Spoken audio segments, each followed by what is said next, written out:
So, we stayed in a safari tent for a few days in the middle of White River's African bush.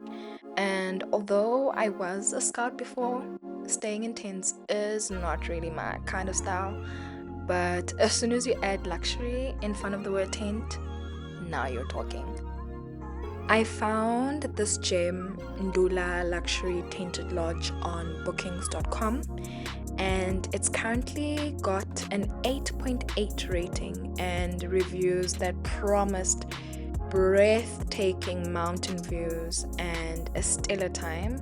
So I did what any normal nature loving person would do, and I booked it.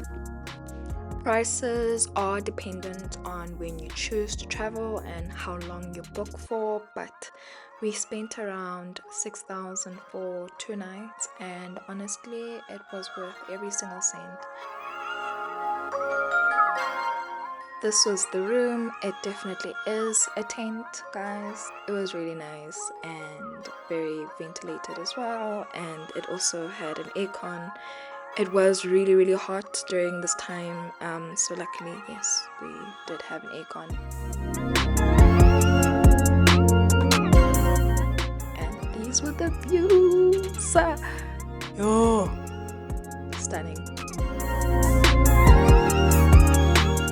They do have a number of activities that you can do to keep yourself busy throughout your stay.